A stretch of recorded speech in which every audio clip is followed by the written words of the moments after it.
What did your parents do that made you stop seeing yourself the same way? When I was 15, my parents thought it would be funny to post a picture of me online. To them, it was just a joke, a small thing to laugh about with their friends. To me, it became the start of something I still haven't escaped. The photo itself wasn't staged or special. I had just come back from the barber with the worst haircut I'd ever had. My hair stuck up in random directions, uneven like someone had stopped halfway. I was wearing one of my oldest t-shirts, stretched at the collar, and I had a smudge on my sleeve from lunch. My expression was caught mid-blink, mouth slightly open, like the camera had chosen the least flattering frame possible. They captioned it, "When your child isn't ready for school." It was meant as harmless teasing, the kind of thing parents share for likes and chuckles. They posted it, laughed together in the kitchen, and went on with their day. I remember standing nearby, hearing them laugh, and feeling my face heat up.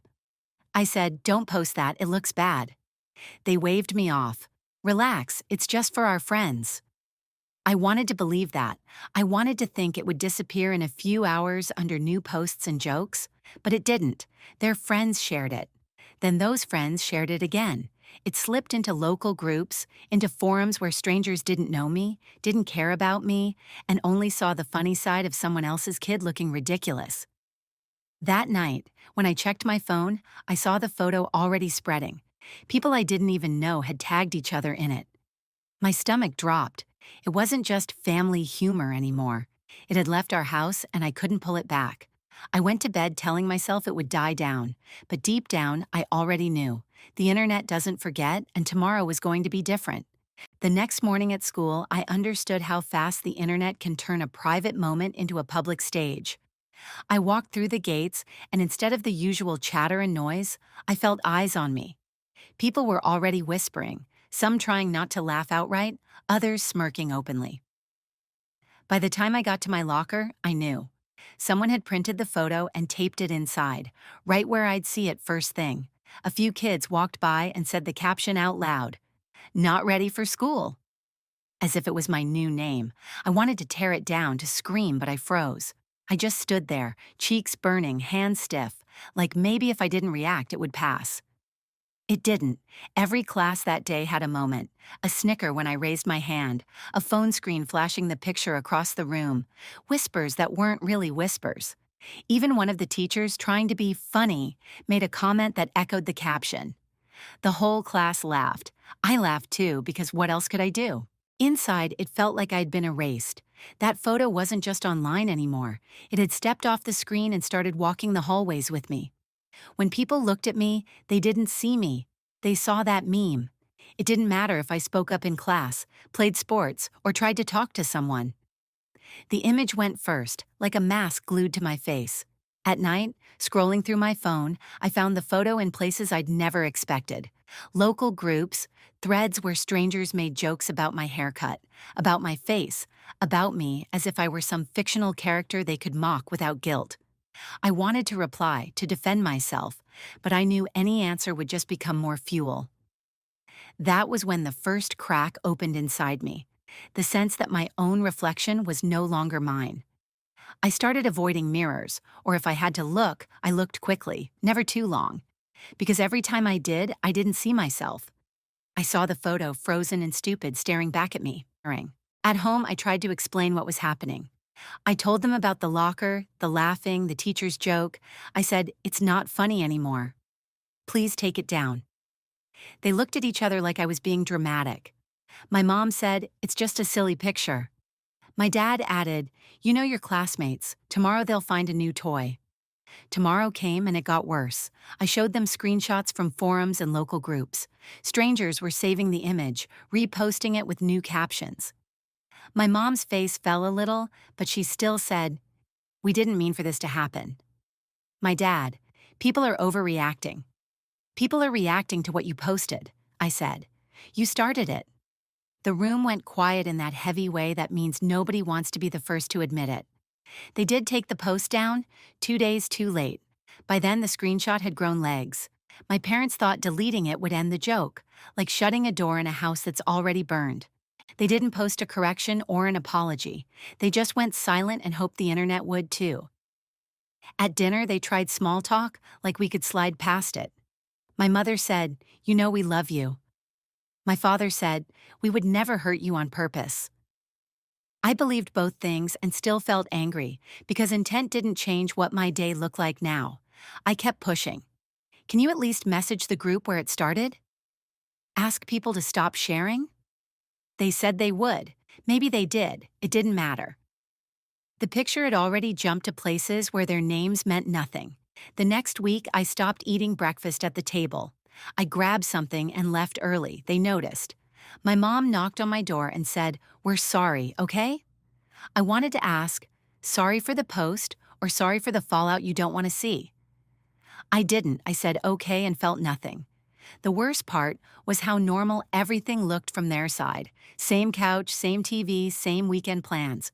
Meanwhile, I was learning to dodge phone cameras in hallways and keep my head down in group photos so no one could line up a before-after joke. The gap between our realities made me feel lonelier than the teasing. One afternoon, my dad tried to fix it his way. He said, "Let's retake a photo." Same spot, better hair, proper caption. Will show them I shook my head. That idea was exactly the problem. He thought content could cancel content. He didn't understand I didn't want a new post. I wanted my face off their stage. After a while, they stopped bringing it up, which felt like a second kind of denial. Like if we didn't name it, it would disappear. It didn't. At school, the meme still breathed. At home, the silence did. By the end of that month, I had a new habit. I watched their phones when they pointed them at me. If the camera popped up, I stepped out of frame. If they insisted, I turned my head. They called it teen mood. I called it learning. That's the thing I can't forget. The people who were supposed to protect my image handed it to the crowd. Even now, when they tell the story, they say, "We made a mistake." I hear, "We pushed the first domino and looked away." I decided if the internet had circled one bad frame of me, I'd drown it in better ones. It felt logical. Change the inputs, change the story. First came the obvious fixes. I grew my hair out, then cut it right, then learned how to ask for what I wanted at the barber. I swapped baggy t-shirts for things that actually fit. I started running, then lifting, then eating like a person who planned meals instead of scavenging. None of this was about impressing anyone. It was about refusing to look like the joke. Every small change felt like a sandbag against a flood. I also got tactical online. I locked down my profiles, stripped old photos, turned off tags, nuked anything that could be used out of context. I created new pictures on my terms. Clean light, simple background, neutral expression. If someone needed to see me, they'd see that version. I thought of it like SEO for my face. Bury the meme under a pile of better search results. For a month, it worked in the way gym progress works. Slow, private, measurable, only if you're the one counting. I could hold my own gaze in the bathroom for a few seconds longer. I could pass a shop window without flinching. I could sit for a group photo and not feel like I was offering the world ammunition. But then the old picture would surface. Someone's throwback, someone's mean streak, someone's lazy joke, and it would rip me right back to 15. It didn't matter that I had new hair, new clothes, new muscle. The caption glued to that frame didn't care who I'd become. It worked like a reset button. One glance and the floor dropped out. So I tried a different angle. Instead of changing the surface, I changed the story in my head. I made lists. Facts, not feelings. 1. That photo caught the worst possible fraction of a second. 2. People shared it because the internet rewards easy laughs. 3. I did not consent.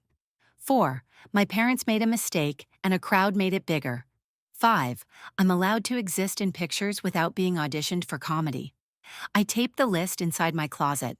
I read it like instructions before leaving the house. Some mornings it helped. Some mornings it felt like talking tough to a locked door. I tried talking to a counselor at school. She was kind and professional and said all the right words about boundaries and resilience. She asked if I'd considered confronting the teachers who made comments. I hadn't. The thought of scheduling a meeting to explain a meme made me tired. She suggested an email to the staff about digital harm. The school sent a newsletter reminding everyone to be mindful online. It was fine. It was also nothing. I set rules for my parents too. Not formal, but clear. No posting me without asking. No funny captions. No tagging my accounts. No sending my pictures to their group chats just to share. They agreed. They broke it once. Some holiday shot with a line that read, Our camera shy model. I didn't yell. I sent a single text. This is exactly what we talked about. They took it down in 5 minutes and didn't try again. That helped a little, like fixing a leak after the basement already flooded. It won't dry the carpet, but it stops the drip. I started saying no more. No to photos when I wasn't in the mood. No to group pics with people I didn't trust. No to being the punchline at family dinners. Come on, don't be so serious, someone would say. I am serious. I'd answer and let the silence make the point. There were small wins I still count. A friend untagging me without making it a thing. A teacher who had laughed before pulling me aside to apologize. A classmate who told another to cut it out before I had to. None of these rewrote the past. They made the present livable. And then there was the mirror. I kept trying to meet it like a person, not a meme. Some days I managed 30 seconds of neutral eye contact. Other days I brushed my teeth staring at the faucet. The worst days I'd catch myself mid-face, jaw slack, eyes half closed, and panic like the camera had stolen me again. I'd correct my expression and feel ridiculous for needing to. What surprised me most wasn't the cruelty of strangers. It was how quickly I learned to police myself. I became my own paparazzi, anticipating bad angles, monitoring expressions, arranging my body to be less mockable. It wasn't vanity, it was survival. That's what the photo stole first, the freedom to be unguarded. By 19, the exterior project looked successful. People who met me fresh didn't recognize the meme unless someone showed them. I could pass through a week without hearing the caption. And yet the image still lived rent-free somewhere under my skull. It popped up when I was tired or off balance, when a camera clicked unexpectedly, when someone said, "Don't worry, it's just for us." It reminded me that the world can turn you into a joke without asking. I wish I could say the solution was a single conversation or a viral counterpost or a perfect haircut. It wasn't. It was a stack of boring habits. Locking settings, choosing friends carefully, saying no, exercising, eating, sleeping, and reminding myself that being seen is not the same as being performed. None of that earns applause. It does on good days make the mirror feel like a place I can enter without losing parts on the way in. One last thing I learned in that phase: reclaiming isn't a finish line, it's maintenance. Some weeks you're winning, some weeks the meme wins. You show up anyway. You protect the future version of you from the past one as best you can. And when someone pulls out a phone, you ask, "What's this for?" Like it's the most normal question in the world. Because now, for me, it is. At 19, I realized I had to talk to my parents like an adult, not a kid begging for privacy. No crying, no speeches, just a meeting with terms. I asked them to sit at the kitchen table, no phones. I brought a single page I'd written the night before. The title was plain, Photo and Posting Rules. Under it, 5 lines. No posting my image without written yes. Text is fine, before posting. No captions about me I haven't seen. No tagging me or hinting at my accounts. If someone asks for my photo, the answer is, ask them directly. If a mistake happens, you post the correction yourselves. I slid the page over and said, "This isn't a debate. It's how we keep a relationship." They were quiet in a way I hadn't seen before. Not offended, stopped. My mom read each line and nodded. My dad tried a half smile that said, "Isn't this a bit formal?" I let the silence answer for me. Formal is how you repair what casual broke. They agreed, but I didn't let it end there. "2 more things," I said. "I need you to say out loud that the old post was wrong, and I need you to tell your circle why my mom winced." My dad said, "Do we have to make a big deal?" I said, "You made one already. I'm asking you to make the fix as loud as the mistake." So they did. My mom wrote a short post. "Years ago, we shared a photo of our child without enough thought. It turned into ridicule. We regret it. We won't post family images without consent again. If you still have that image, please delete it." It didn't go viral, and I didn't want it to. I wanted a time-stamped record that said, "We learned." Then we did the hard part, the long, boring months where they proved it. Birthdays, they asked first. Holidays, they sent drafts of captions. Group chats. If someone said, "Show us a pic," they replied, "We don't share images of our kid without consent." At a family dinner, my aunt joked, "Oh, come on, we're family." And my dad said, "We have a boundary." I felt something in my chest unclench a notch. Not all the way. Enough. We also set language for relatives who brought up the meme like it was a cute anecdote. Script, short and clean. That wasn't a joke for us. Please don't bring that up again. We don't share that picture. If someone pushed, I'd add one sentence that ended the conversation without inviting a fight. That post cost me years of peace. It lands harder than any argument. School required a different script. When someone tried to resurrect the old caption, I refused to perform. No self-burns, no fake laughs, no, yeah, that was bad, haha. I'd say, old internet joke. I don't participate, and change the subject. If they kept at it, I'd look at them and not say anything at all. Most people can't carry a joke that doesn't get fed. Once a teacher referenced it again by accident. Autopilot tone, trying to be relatable. After class, I said, I need you not to do that again. He apologized, and more importantly, he sent a note to the class group. Reminder, we don't make classmates the punchline. It was the only time I felt a teacher did the repair right. People asked if I ever considered going nuclear, reporting, threatening legal action, trying to scrub the image off the internet. I did research. You can get some links taken down. You can't unscreenshot a town. The route I chose was smaller and meaner to the problem. Starve it. Lock my stuff. Don't react. Correct once. Block early. Live the rest of my life in other places. That doesn't make me invincible. It gives me a plan, and a plan is what shame can't stand. The last piece with my parents was the apology I needed, not the one they preferred. They had said sorry before, but it was soft and private, like a tissue handed to a person after you shove them in the rain. This time, I asked for the sentence I'd never heard. We chose likes over your dignity. It took my dad a long breath. Then he said it. My mom added, and we won't do that again. I believed them, not because the words were perfect, but because the months after matched them. Trust didn't snap back. It regrew, like skin after a burn. Thin at first, then stronger, then ordinary on good days. Here's how I answer people now when they stumble into the old story. If they're curious but kind, it was a mistake that taught us consent. If they're laughing, that joke has a victim. It's me if they're fishing for drama. Nothing, no is a complete sentence. Sometimes I still catch that 15-year-old in the mirror, mid-blink, mouth open, caught in the worst frame. I don't try to outpose him anymore. I tell him, they were wrong about you. Stand here anyway. Then I finish shaving, grab my keys, and go live a day that the meme doesn't get to narrate. Repair looks like that. Not a cinematic moment, but a string of ordinary ones protected on purpose. I don't pretend there was a day when everything clicked back into place. It wasn't a clean cut, it was a slow fade. I kept waiting for one big moment that would cancel the photo, but what actually worked was boring. Living days the meme didn't get to narrate. Now when I brush my teeth, I try to meet my own eyes the way you meet someone at a door, open enough to let them in. Some mornings it's easy. Other mornings I still see that frozen frame, the bad haircut, the caption that stuck to me like gum. When that happens, I don't bargain with it. I acknowledge it and keep going. I learned that fighting a ghost only makes it louder.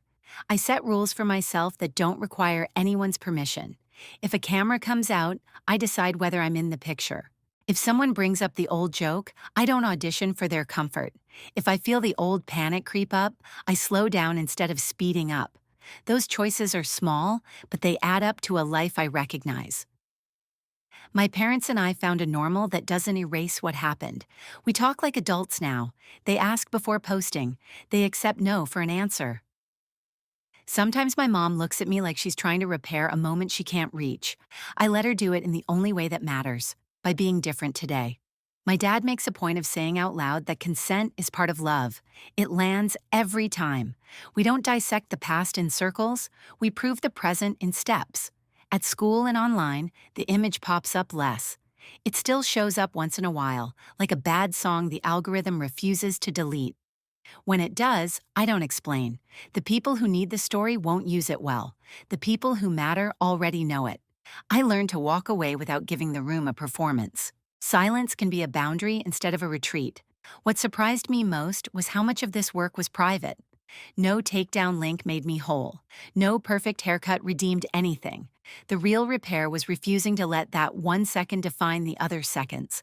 I started caring about ordinary things again: sleep, food, friends who show up, a body that feels like mine even on days it doesn't look like a feed.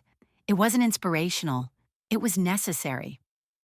Sometimes I think about that 15-year-old version of me, standing at the locker with a printout taped inside. I don't want to hug him or give him a speech. I want to stand next to him until the bell rings. That's what I needed back then. Someone who didn't look away, who didn't make it a lesson or a joke. Just presence. I try to be that for myself now.